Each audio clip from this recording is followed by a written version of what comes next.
Hai, selamat datang di podcast Kekoreaan. Nah, kita balik lagi. Kalian ngeliatin muka gue lagi, gak apa-apa ya. Ini walaupun langsung depan kayak gini, gak apa-apa. Tapi hari ini kita bakal punya obrolan seru bersama dengan narasumber yang juga seru-seru banget. Kalau kemarin udah dengerin episode sebelumnya, kita ada kolaborasi bersama Korean Cultural Center Indonesia, K-Influencer, KOCA, Korean Creative Content Agency Indonesia, dan sedikit throwback buat episode sebelumnya, kita udah bahas soal K-pop, terus juga kita ngebahas public figure, kita juga ngebahas K-literatur sama K-drama. Nah, di episode hari ini gue mau ngajak teman-teman buat ngebahas K-animation. Dan tentunya gue nggak sendirian buat ngebahas K-animation ini, karena ada teman-teman di sini. Hai semuanya. Halo. Kita kenalan dulu kali ya. Dari mana nih? Dari Baby Shark? Halo Kamu harus sambil gitu. Baby Iya. gitu ya. Halo, ketemu lagi kita. Hai. Perkenalkan, aku Wiji dari KCCI. Halo Kak Wiji.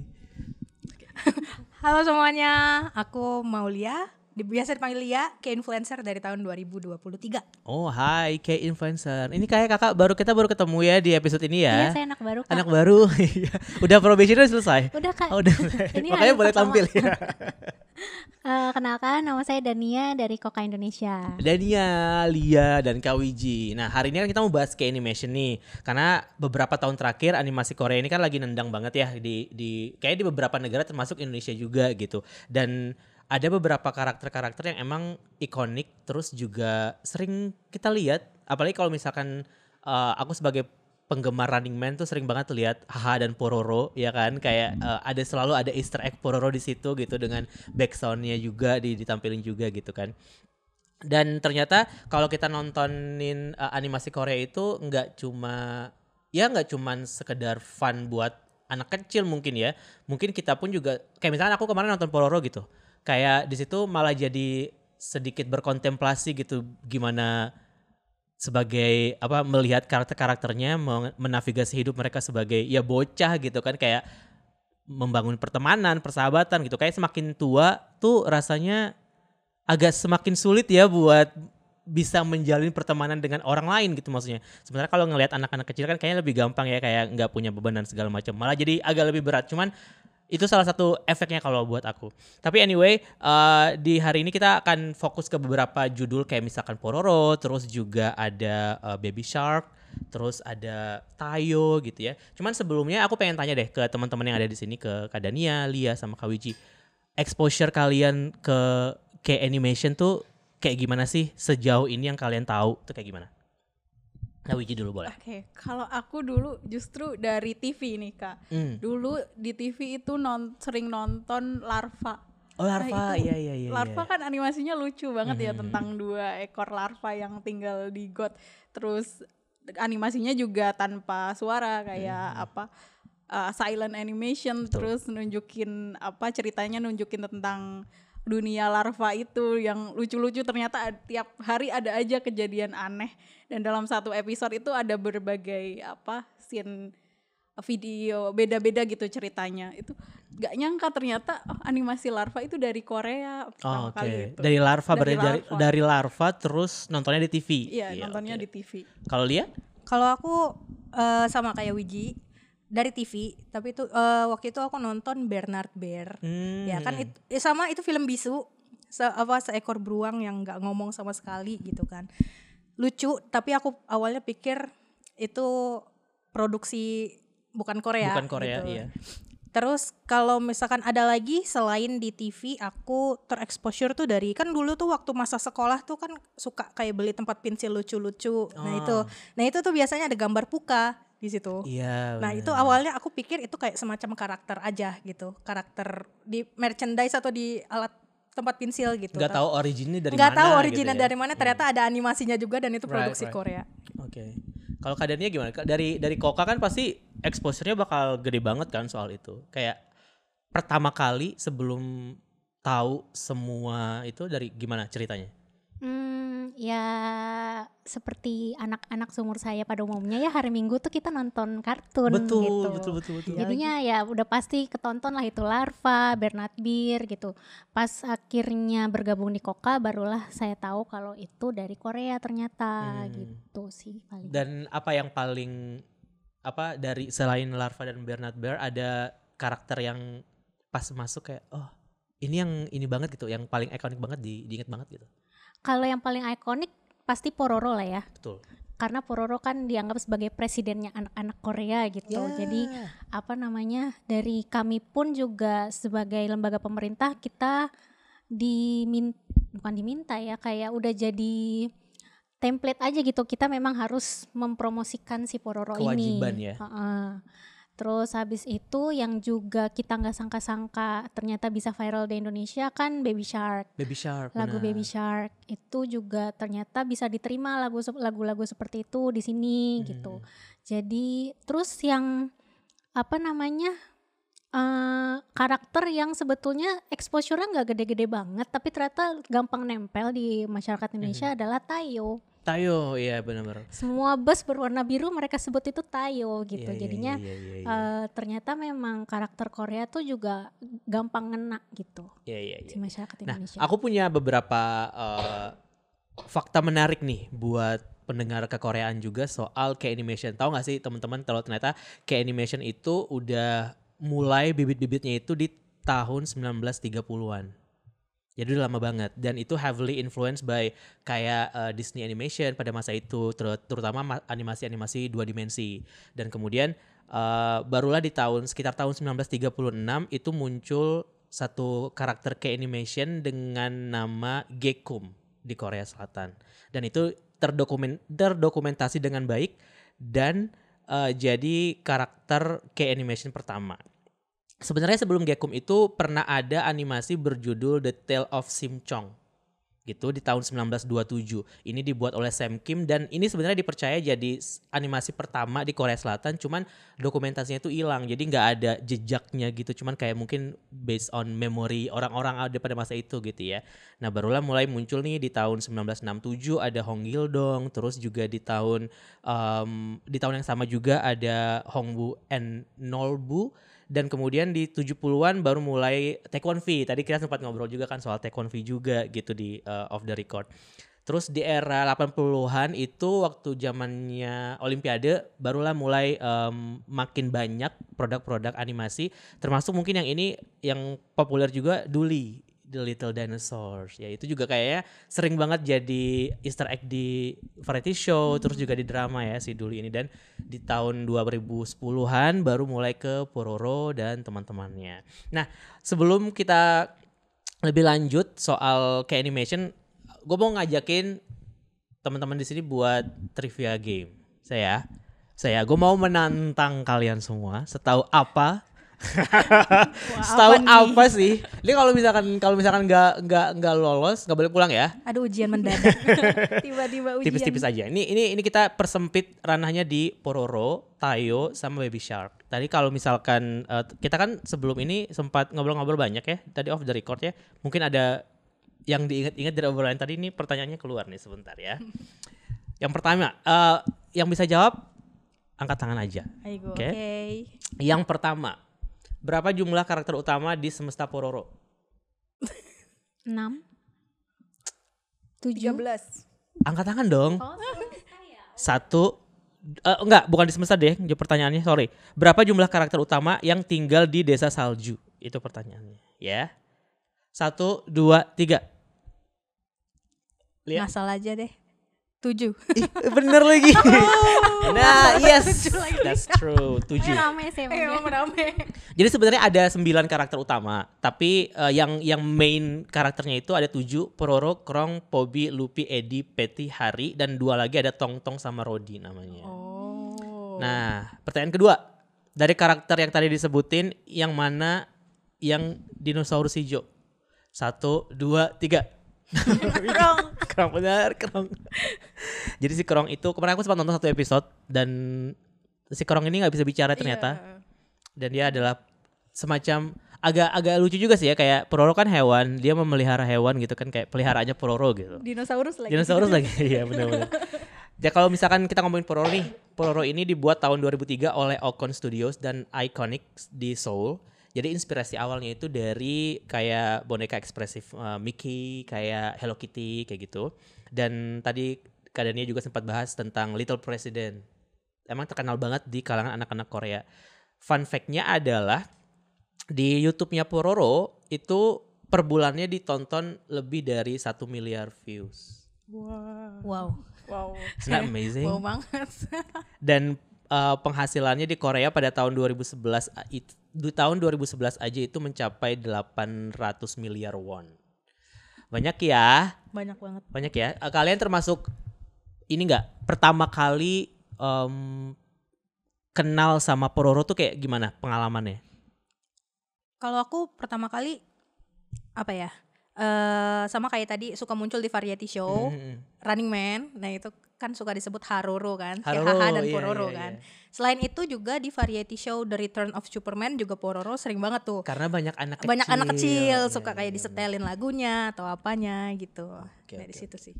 Oke, sekarang trivia kedua adalah Tayo. Ini salah satu, kayaknya ponakan aku juga suka sih yang ini ya. Pertanyaan yang pertama, yang bisa jawab langsung angkat tangan ya. Ada berapa bus utama dalam seri Tayo? 1, 2, 3. Gak tahu. Ya, Kak Dania. 3 atau 4? 4, betul.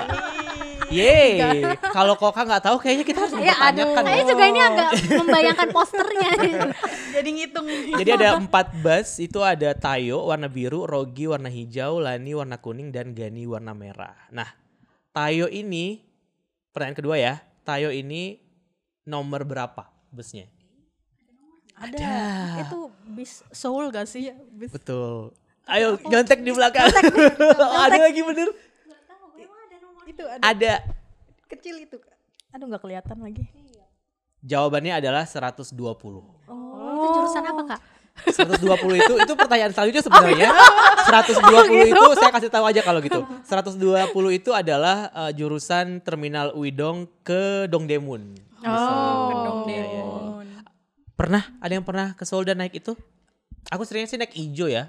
Karena anak-anak Hongdae banget kan. Ya, naiknya aku ke ijo. Seoul cuma sekali dan itu aku lupa naik bus apa.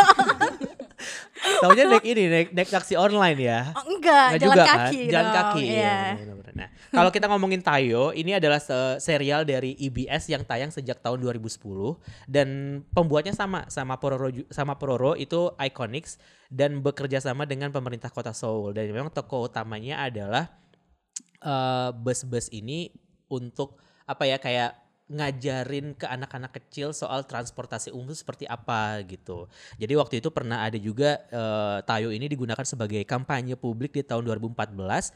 Seoul menerjunkan bus beneran berpola Tayo dan dinaiki oleh 40.000 orang di hari pertama.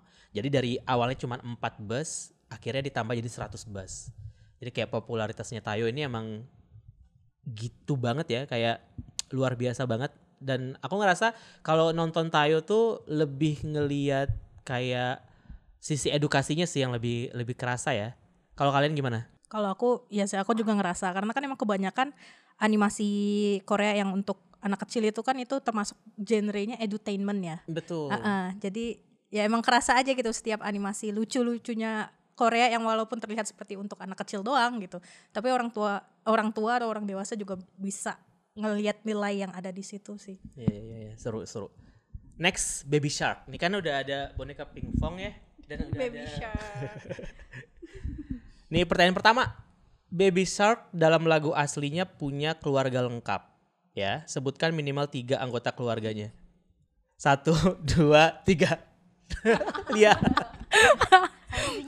Sambil dinyanyikan. Aduh, nggak inget nih kalau kayaknya sih ada kakeknya, ada neneknya, ada emak bapaknya. Betul, ada Mommy Shark, Daddy Shark, Grandma Shark, dan Grandpa Grandpa Shark.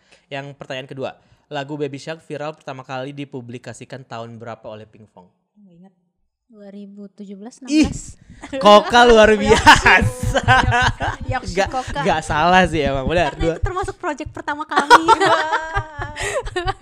Betul. Nah, jadi kalau Baby Shark ini emang aku sih ngerasa kayak ini tuh jadi salah satu apa ya, kayak top of mind orang kali ya sekarang ini kalau misalkan ngomongin animasi Korea gitu, karena ya mungkin Pororo iya gitu kalau di kita, cuman kayak Baby Shark ini kan viralnya itu beneran kayak menembus lapisan masyarakat banget gitu ya. Kayak kalau misalkan pas ini viral udah ada TikTok mungkin ramenya tuh luar biasa banget, tapi kan pada saat itu kayak belum semasif sekarang kan TikToknya kan. Jadi kayak ini udah jadi satu IP yang menurut aku kalau ngomongin soal animasi Korea itu ini gitu ya. Dan, Baby Shark gitu. Baby Shark juga punya gerakan yang cukup mudah diikuti Iya, anak-anak. itu dia. Jadi banyak anak-anak dan keluarganya juga mulai bikin konten tuh awalnya, tahu dari situ tuh. Dan juga sebagai IP Korea kayak Baby Shark ini tuh bahkan kalau nontonin interview-interview artis Hollywood gitu, ibu-ibu gitu yang punya anak kayak mereka sering banget apa ya, kayak komplain karena setiap hari yang diputar di rumah tuh Baby Shark gitu, kayak terngiang-ngiang terus gitu. Cuman pada akhirnya itu yang membuat Baby Shark bisa mendapatkan kayak videonya bisa ditonton lebih dari 16 miliar views, terus juga pendapatan dari YouTube-nya bisa sampai 3,4 juta USD per tahun dari laporan dari Forbes. Terus juga dari situ kemudian banyak merchandise yang muncul ya kan, license musik dan segala macam, bahkan sampai di chart Billboard juga mereka dapat gitu ya. Baby Shark tuh kayak setara size sama BTS gitu di Billboard gitu, karena saking seringnya diputar gitu kan. Nah itu dia salah beberapa fun fact dari Baby Shark. Terus kalau misalkan kita ngomongin animasi Korea, tadi sempat dibahas soal Puka sama Bernard Bear, dan kalian merasa pas awalnya nggak tahu kalau ini tuh dari Korea gitu. Pas tahu apa yang bikin kalian tidak mengidentifikasi itu sebagai animasi Korea di awal, terus pas tahu reaksinya, responnya gimana? Aku yang pas Bernard Bear sih, karena itu merupakan animasi, silent animasi. Terus dari style juga awalnya ngira Bernard Bear tuh dari Amerika, kayak kartun-kartun Space Tune gitu-gitu Kak. Right, yeah. Terus ternyata pas tahu dari Korea kayak gak expect banget sih. Larva juga kan ya Larva kayak gitu, juga, stylenya sama. Kalau aku juga sih, karena kalau Bernard Bear itu kan karena dia film bisu ya, dan di Indonesia ini kan banyak film animasi bisu dari barat gitu kan. Yang populer. Jadi, betul. Iya yang populer kayak kucing dan tikus itu gitu kan. Nah jadi aku mikirnya pertama itu emang dari barat gitu. Setelah taunya tuh, aku tahu itu produksi Korea setelah ikut ada kapan tahun lalu apa kapan gitu kan, KCC bikin acara ngebahas tentang animasi gitu, animasi Korea, dan di situ disebutkan Bernard Bear sama Puka. Di situ aku kayak shock, kaget, kayak ternyata Bernard Bear sama Puka produksi Korea gitu kayak gitu. Kalau Kadania apa yang selama di Koka gitu menemukan kayak ini tuh produksi Korea, animasi Korea, tapi nggak banyak yang tahu, orang-orang Indonesia nggak banyak tahu? Sebetulnya lebih ke masalah kurang sosialisasi aja sih, karena kan memang dari dulu kartun di Indonesia itu kan didominasi sama dari Jepang, Betul. Amerika, pokoknya negara barat dan Jepang gitu. Jadinya yang masuk itu ya pasti orang akan asosiasinya ke sana. Berarti sedangkan kayak ternyata Bernard Bear, Larva dan segala macam kualitasnya ternyata sudah setara. Jadi orang sudah berpikirnya itu dari barat gitu. Iya, Tapi benar. ternyata ya mungkin karena dari 1930 juga mereka udah mulai berkembang. Jadi ya sekarang yang kita tonton emang bener-bener animasi yang sudah berkualitas internasional. Iya benar. Dan itu tadi kayak Puka ternyata pertama kali muncul di tahun 2000 itu sebagai karakter flash animation di website Fuse Character System perusahaan Korea Selatan, dan emang awalnya dia nggak dibuat sebagai serial TV tapi animasi pendek buat promosi karakternya aja. Jadi emang karakter aja, as a karakter, bukan serial TV. Pantesan sering ketemunya di kayak produk-produk doang. Iya, jadi emang Sebagai IP. IP-nya merchandising aja di awal, baru kemudian dia diangkat ke jadi serial gitu. Dan kalau Puka kan karakternya identik dengan rambutnya yang kayak ban gitu ya, dikuncir, baju merah, terus ekspresi imut dan segala macam. Dan beberapa hal yang aku temukan di risetku kayak banyak yang animasi kayak tadi Bernard Bear terus juga Larva termasuk Pororo juga gitu yang ketika diproduksi emang nggak diidentifikasikan sebagai karakter dari negara tertentu gitu. Jadi kayak misalkan Pororo kalau misalkan lagi greetings dia kan kayak cuman melambaikan tangan, kalau Korea kan greetings sampai harus membungkuk dan segala macam. Jadi katanya biar bisa menembus batas budaya gitu. Dan kayaknya emang kalau animasi-animasi yang bisu gitu kita pun juga lebih, walaupun ya maksudnya kayak kita cuman melihat aja gitu ya, mereka nggak ada dialog, tapi lebih gampang nggak sih masuk ke kita juga, lebih gampang buat ceritanya diterima juga nggak sih? Iya benar, dan juga itu kan target utamanya adalah anak-anak dan bisa menjangkau ke anak-anak yang mungkin belum bisa ngomong gitu. Iya betul. Kita pun sebagai orang dewasa pun jadi menikmati juga gitu, maksudnya kayak ya nggak perlu ada dialog tapi kita tahu, bahkan tahu jalan ceritanya. Kayak guilty pleasure, kita terhibur gitu nggak sih jadinya? Iya. Kalau Larva ini dari 2011 dibuat oleh Tuba Entertainment. Pertama kali tayang di KBS dan populer karena emang kayak tadi aku bilang gaya humornya itu universal. Jadi tanpa dialog dan bisa ditonton oleh dari orang-orang lintas bahasa, lintas budaya gitu dan bisa didistribusikan sampai ke 100 negara. Larva pernah jadi top 10 most popular shows di Netflix dan sering banget disandingkan dengan karena punya humor slapstick yang universal. Kalau Robocar Polly, ada yang pernah dengar nggak Robocar Polly? Tahu nggak kalau itu dari Korea? Tahu. Gimana ceritanya? Awalnya karena di YouTube waktu masih suka nonton Pororo, ada penasaran sama Pororo, itu di recommendation ada Robocar Polly kan. Algoritmanya langsung ada Tayo. Nonton yang ini juga gitu. Iya. Robocar Polly itu juga dari Korea Selatan, tayang di ABS sejak 2011, diproduksi oleh Roy Visual bekerja sama dengan EBS, Hyundai dan Koka. Ini produknya Koka berarti ya? Produk sih enggak ya, cuman emang Koka suka memberikan dukungan dana untuk produksi film atau animasi. Finance support gitu ya. Oh, keren. Dikenal karena edukasi keselamatan lalu lintas dan moral dan banyak menampilkan nilai persahabatan dan tanggung jawab. Kayaknya aku merasa ini yang kita kalau di Indonesia belum sampai ke situ gitu ya. Belum banyak sih mungkin lebih tepatnya produknya, kayak terakhir mungkin kita punya yang bagus banget ya kan. Dan itu udah talk of the town banget lah, banyak yang ditonton dan mungkin bisa lebih banyak lagi ya ke depannya. Terus ada animasi lagi namanya Super Wings. Ada yang pernah dengar? Nggak pernah dengar. Super Wings, nah aku kasih tahu. Super Wings ini adalah kombinasi, katanya sering dianggap kombinasi sama agak jauh sih memang kombinasinya. Soalnya ini dia ada edukasinya, terus juga ada actionnya juga karena kan emang petualang ya. Jadi banyak adegan-adegan aksinya. Dan Super Wings ini dari awal itu memang dia kolaborasi produksi antara Korea Selatan, China dan juga Amerika Serikat. Gitu. Banyak episodenya yang udah diekspor karena konsepnya itu dia pindah-pindah negara gitu. Jadi syutingnya animasi kok syuting. Jadi kayak settingnya tuh kayak di Italia, kadang-kadang ada di Mesir, di Brazil gitu. Dan ini juga nggak cuma di Korea Selatan aja. Super Wings ini dipakai sebagai konten pendidikan di beberapa negara. Karena mereka juga punya nilai-nilai persahabatan, kerjasama tim yang kayak gitu-gitu. Apa sih yang menurut kalian charm dari animasi yang pada akhirnya bisa masuk gitu buat jadi kayak kita kalau mau ngajarin anak kecil kan lebih gampang ya kalau ngasih lihatnya animasi gitu. Kalau kenapa sih Korea Selatan ini bisa gitu?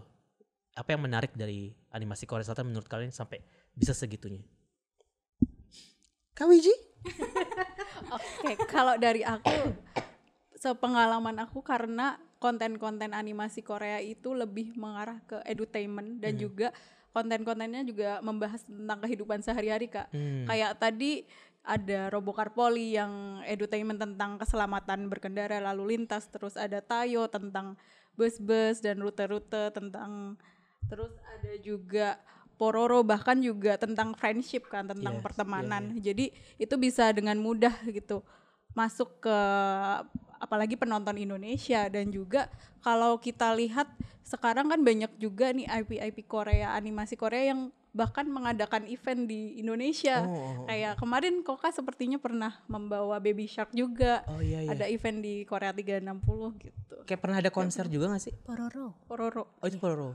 Setahuku Baby Shark tuh juga ada ini ya, ada musikalnya ya. Fan meeting, bukan fan meeting, apa sih namanya? Kalau Ya, karakter Kayak meet and greet. Iya, meet and greet. meet and greet ya. Jadi dulu sempat ada meet and greet Pororo di Korea 360. Oke. Jadi orang-orang Indonesia, masyarakat Indonesia bisa dengan mudah juga bertemu dengan karakternya. Iya. Jadi ada interaksi langsungnya yang bikin seru. Nah, ini yang ada fact selanjutnya adalah Bernard Bear. Tadi kita sempat bahas sedikit juga. Bernard Bear ini memang produksi Korea Selatan itu dia bekerja sama dengan Spanyol dan Prancis. Jadi mungkin ya sedikit ada vibe barat mungkin ya, karena emang kalau bisa dibilang influence-nya pun juga dari kartun-kartun yang kayak tadi kayak Tikus dan Kucing, terus ada juga gitu. Dan karena nggak ada dialog ini yang bikin Bernard Bear jadi mudah dipahami di seluruh dunia dan bisa diekspor ke lebih dari 100 negara. Dan Bernard Bear ini juga sering dibilang sebagai pembuka jalan buat animasi Korea Selatan untuk ke pasar global gitu.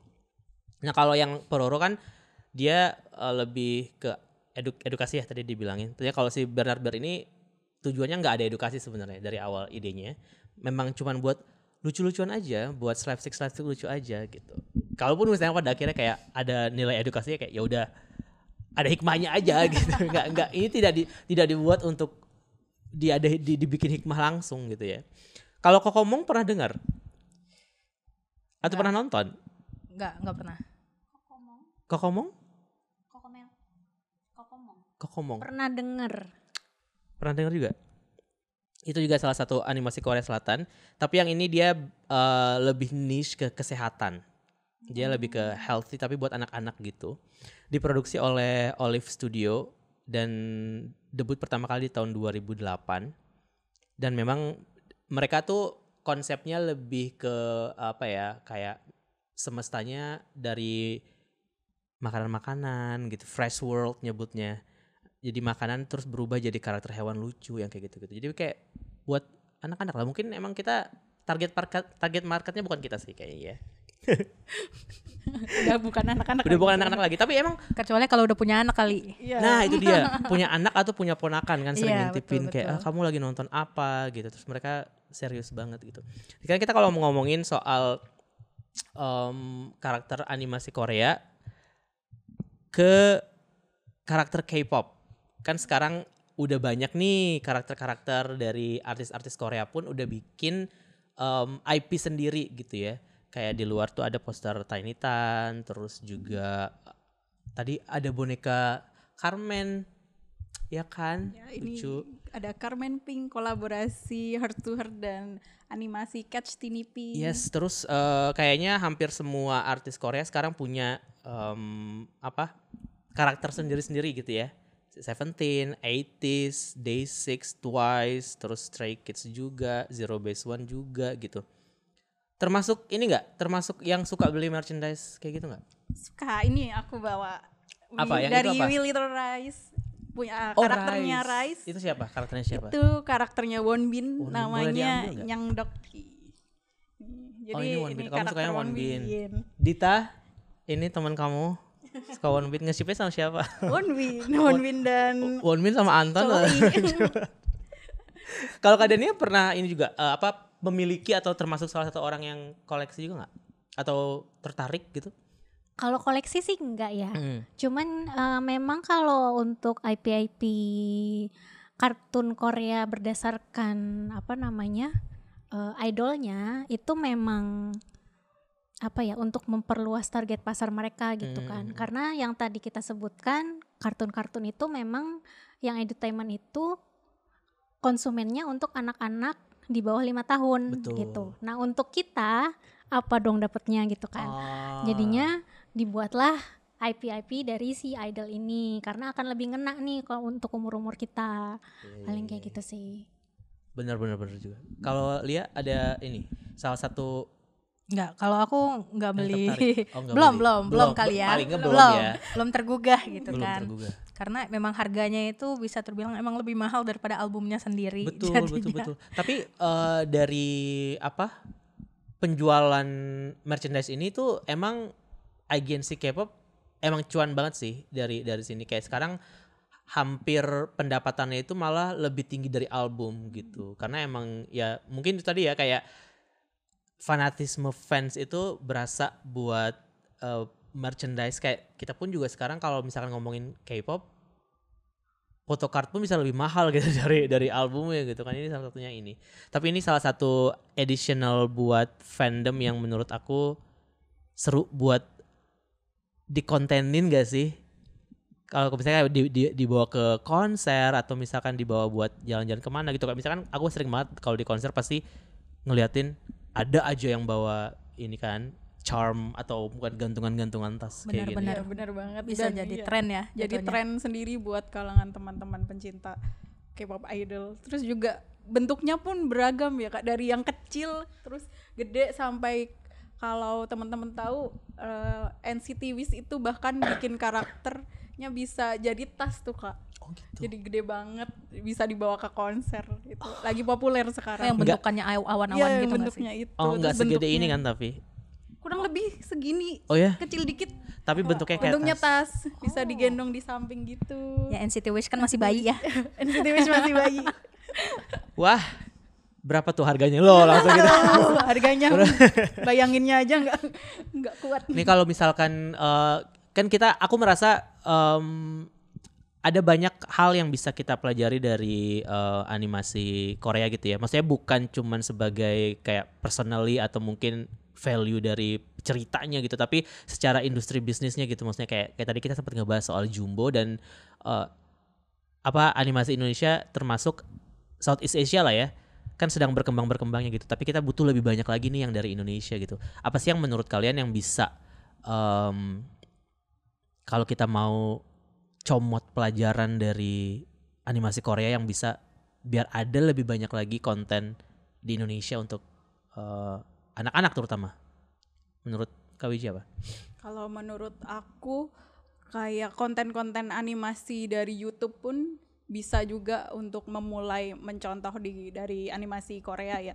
Kayak yang tadi ada Baby Shark, Pororo, dan juga Robocar Poli, Tayo. Itu kan awalnya juga mereka banyak juga konten-konten yang khusus untuk YouTube Kids gitu. Jadi peluang untuk studio animasi di Indonesia bikin karakter animasi sendiri dan mulai dikembangkan dari YouTube, terutama YouTube Kids, itu sangat besar sih.